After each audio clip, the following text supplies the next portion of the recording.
If you want to improve your English speaking skills quickly, this podcast is for you. Maybe you've been learning English for years. You've studied grammar, you've memorized vocabulary, you understand a lot when you read or listen, but when it's your turn to speak, something doesn't work. You can't quite express what you really mean. The words don't come out right. Or worse, nothing comes out at all. Your mind goes blank. You freeze in the middle of a conversation. And those awkward moments start to feel all too familiar. You know what you want to say in your head, but you just can't turn it into natural, confident English. And that's frustrating, because it makes you feel like all your effort isn't paying off. The truth is, the problem is not that you don't know enough words or grammar. The real problem is that you don't have the right patterns, the natural building blocks that native speakers actually use in real conversations. That's exactly why I created this podcast series. In this series, you'll learn the most useful, natural, and commonly used English patterns for specific topics, so you always know exactly what to say, how to say it, and when to say it. If you stay with us and practice consistently, you'll start to notice something powerful. You'll speak more smoothly. You'll express your ideas more clearly. And most importantly, speaking English will start to feel effortless. And the best part? Using these natural patterns will help you sound exactly like a native speaker. And that's what makes a strong impression. In this first episode, we're not only giving you a wide range of powerful structures to talk about hobbies and free time activities, but also clear, practical examples that are easy to understand and easy to apply in real life. And for each group of patterns, you'll also hear real-life conversations between two close friends, Leo and Mia, so you can clearly see how these expressions are used in natural, everyday situations. I'm Kate, by the way. Before we get started, don't forget to support the channel by liking, sharing, and subscribing. It really helps us stay motivated and continue creating more valuable lessons for you. Okay, let's dive right in. You know what? I've recently gotten into journaling, and honestly, I didn't expect it to make such a difference. At first, I thought it was just one of those trendy habits people talk about online, but now I actually feel calmer and more focused. Absolutely. That's actually how most good habits start. You don't expect much, and then suddenly, it becomes something you rely on. I tend to gravitate towards similar activities too, especially when I feel mentally overwhelmed. Exactly. And I think the older we get, the more we appreciate these quiet moments. When I was younger, I needed constant stimulation, but now I actually enjoy slowing down. You're spot on. These days, I'm quite passionate about anything that helps me grow. Whether it's learning a new skill or improving my mindset, I feel like my free time has become more intentional. Couldn't agree more. It's no longer just about entertainment, it's about how you use your time to become a better version of yourself. That's true. But at the same time, I think balance is important. Not everything has to be productive. Sometimes you just need to relax and enjoy the moment. That's a fair point. I used to feel guilty when I wasn't being productive, but now I realize rest is part of the process. Exactly. Rest is not wasting time, it's actually recharging your energy so you can perform better later. Group 1. Talking about interests naturally. Pattern number 1. I'm quite passionate about. Use this when you want to express a strong interest or deep enthusiasm for something. It sounds more meaningful than just, I like. For examples, I'm quite passionate about learning languages, especially English and Chinese. I'm quite passionate about photography because it helps me see the world differently. I'm quite passionate about teaching, especially helping beginners build confidence. Pattern number 2. I tend to gravitate towards. This means you naturally feel attracted to certain types of activities. It emphasizes natural preference, not forced choice. For examples, I tend to gravitate towards quiet activities, like reading or journaling. I tend to gravitate towards creative hobbies after work. I tend to gravitate towards outdoor activities on weekends. Pattern number 3, I've recently gotten into. Use this to talk about something new that you started doing. For examples, I've recently gotten into cooking healthy meals. I've recently gotten into running in the morning. I've recently gotten into podcasting and content creation. So what do you usually do after a long day? Do you go straight to rest or do you still try to be productive? It depends on my energy level, but most of the time I usually spend my free time doing something light like reading or watching videos. I don't want to overload my brain. Yeah, that makes sense. Whenever I have some free time, I tend to do something that helps me reset mentally, like listening to podcasts or just sitting quietly. That's actually a really good habit. I feel like a lot of people underestimate how important it is to slow down. Exactly. And to be honest, I like to unwind by taking a short walk. It sounds simple, but it really clears my mind. You hit the nail on the head. I do the same sometimes, especially when I feel stuck or overwhelmed. Just stepping outside can change your mood completely. Absolutely. And I think the key is consistency. It's not about doing something big once in a while. It's about small habits every day. That's true, but I also think people need to find what works for them. Not everyone relaxes in the same way. I agree. Some people need silence, others need music or social interaction. It really depends on your personality.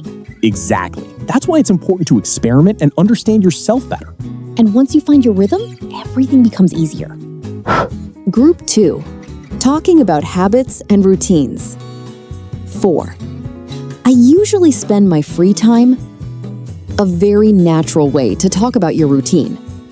For examples, I usually spend my free time practicing English with my classmates. I usually spend my free time watching documentaries. I usually spend my free time going for a walk. 5. Whenever I have some free time, I tend to use this to describe what you do whenever you have time available. For examples, whenever I have some free time, I tend to read a few pages of a book. Whenever I have some free time, I tend to scroll through YouTube. Whenever I have some free time, I tend to review what I've learned. 6. I like to unwind by use this to talk about how you relax. For examples, I like to unwind by listening to my favorite songs. I like to unwind by taking a short walk.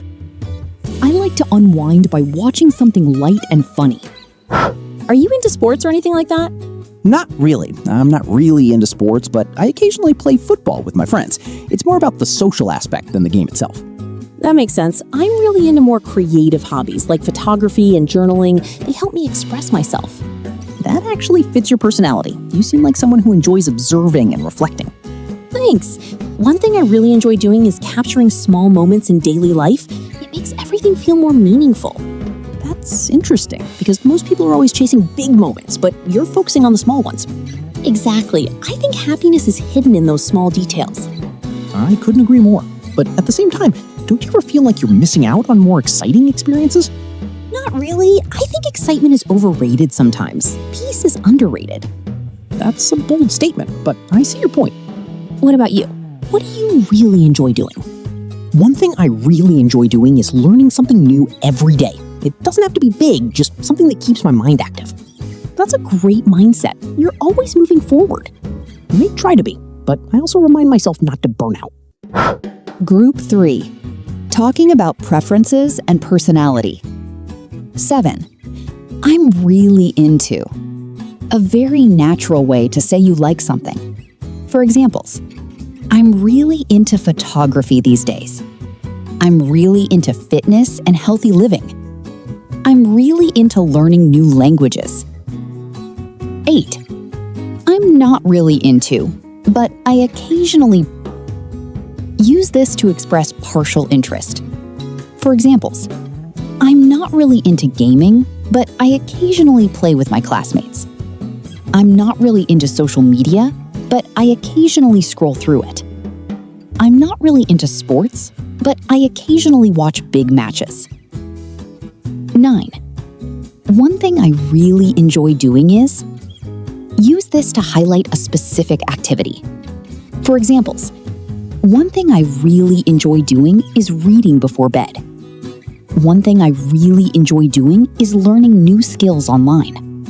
One thing I really enjoy doing is helping others.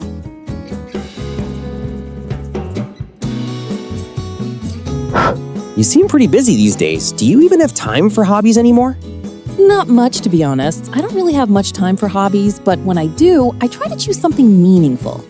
That's a smart approach. Quality over quantity. Exactly. And lately, I've been spending a lot of time learning English and working on my personal projects. That's impressive. But do you ever feel tired or overwhelmed? Sometimes, yes, but I remind myself why I started. It's a great way for me to grow and build discipline. That's important. Without a clear purpose, it's easy to give up. Absolutely. Motivation comes and goes, but discipline keeps you going. You're absolutely right. And I think that's what separates people who succeed from those who don't. I agree, but I also think people need to be kind to themselves. You can't push yourself all the time. That's true. Balance is everything. Group 4. Talking about time and commitment. 10. I don't really have much time for, but when I do, For examples, I don't really have much time for gaming, but when I do, I play with my classmates. I don't really have much time for reading, but when I do, I enjoy it a lot. I don't really have much time for traveling, but when I do, I make the most of it. 11. I've been spending a lot of time lately. For examples, I've been spending a lot of time learning English lately. I've been spending a lot of time working on my projects lately. I've been spending a lot of time improving my skills lately. 12. It's a great way for me to... For examples, it's a great way for me to relax after a long day at work. It's a great way for me to improve my skills. It's a great way for me to stay healthy. So when did you start taking self-improvement seriously? I started a few years ago when I realized I wasn't growing anymore. It must have been a tough realization. It was, but it was necessary. Since then, I've been working on myself consistently. That's really inspiring. What made you decide to change? I decided to improve my life because I didn't want to stay stuck. I felt like I had more potential. That's powerful. A lot of people feel that way, but not everyone takes action. That's true. Taking action is the hardest part. And once you start, it gets easier, right? Exactly. Momentum is everything. I couldn't agree more. At some point, you either grow or you regret. And I chose growth. Group 5. Talking about background and motivation. 13. I started when I was... For examples, I started learning English when I was a student. I started reading books when I was in high school. I started playing sports when I was a kid. 14. I've been for examples, I've been learning English for 3 years. I've been practicing speaking every day for months. I've been building this habit for a long time. 15. I decided to because. For examples, I decided to learn English because I want better opportunities. I decided to exercise because I want to stay healthy. I decided to build this habit because I want to improve myself. So let me ask you something. What kind of free time activities do you prefer these days? That's a good question. I think I prefer quiet and meaningful activities like reading or journaling. What about you? Honestly, I'm a bit in between. I enjoy both, but I probably lean more towards activities that help me grow. That makes sense. And how often do you actually make time for your hobbies? Not as often as I'd like, to be honest. Maybe a few times a week. It really depends on my schedule. Same here. But whenever I do have time, I try to use it wisely. So what do you usually do in your free time? In my free time, I love spending time learning new things or just reflecting on my day. It helps me stay grounded. That's interesting. I've always had a soft spot for helping others, so sometimes I spend my free time doing that. That's really meaningful. Not everyone chooses to use their free time that way. I wouldn't say it's better, just different. Everyone has their own way of finding meaning. You're right. There's no one-size-fits-all answer when it comes to hobbies. Exactly. The important thing is that it adds value to your life And makes you feel alive. Couldn't agree more. Group 6. Additional useful questions and patterns. 16. What kind of free time activities do you prefer? Use this to ask about someone's preferences. For examples, what kind of free time activities do you prefer, indoor or outdoor? What kind of free time activities do you prefer after work? What kind of free time activities do you prefer on weekends? 17. How often do you do your hobbies? Use this to ask about frequency. For examples, how often do you do your hobbies during the week? How often do you go to the gym? How often do you read books? 18. In my free time, I love or enjoy doing something. For examples, in my free time, I love reading books in quiet places. In my free time, I enjoy listening to music while doing homework. In my free time, I enjoy hanging out with my close friends and doing outdoor activities. 19. I've always had a soft spot for. Use this to talk about something you've always liked emotionally. For examples, I've always had a soft spot for helping others. I've always had a soft spot for animals. I've always had a soft spot for teaching. Quiz time. Choose the best answer, A, B, C, or D. 1. I'm quite passionate, learning new languages because it opens many opportunities. A. At. B. In. C. About. D. On. 2. After a long day at work, I tend to gravitate. Quiet activities like reading or journaling. A. With. B. Towards. C. Into. D. On. 3. I've recently gotten cooking healthy meals at home. A. Into. B. On. C. With. D. For. 4. I usually spend my free time English with my friends. A. Practice. B. Practicing. C. To practice. D. Practiced. 5. Whenever I have some free time, I tend a few pages of a book. A. Read. B. Reading. C. To read. D. Reads. 6. I like to unwind listening to music after work. A. With. B. By. C. In. D. On. 7. I'm not really into gaming, but I occasionally with my friends. A. Play. B. Playing. C. To play. D. Played. 8. I don't really have much time reading, but when I do, I really enjoy it. A. In. B. At. C. For. D. With. 9. I've been spending a lot of time my skills lately. A. Improve. B. Improving. C. To improve. D. Improved. 10. I've always had a soft spot helping others in my community. A. At. B. For. C. With. D. On. Guys, how many did you get? Share your score in the comments section down below. Let me know how you did in the comments, okay? Wow, that was actually a lot of useful expressions. I didn't realize how many different ways there are to talk about hobbies in free time. Exactly, and the interesting part is once you understand these patterns, you don't have to think too much anymore. You just plug in your own ideas. That's so true. For example, instead of saying something basic like, I like reading, I can say, I'm quite passionate about reading, or I tend to gravitate towards quiet activities like reading. Absolutely, and if it's something new, you can say, I've recently gotten into reading before bed, which sounds much more natural and specific. Right. And when talking about daily habits, I can say, I usually spend my free time reading. Or whenever I have some free time, I tend to read a few pages. You're spot on. And don't forget, if you want to talk about relaxing, you can say, I like to unwind by reading or listening to music. Exactly. That one is super useful. It sounds very natural in everyday conversations. And when it comes to preferences, you can say things like, I'm really into reading, or I'm not really into gaming, but I occasionally play with friends. I like that one a lot. It helps you sound more honest and flexible, not too extreme.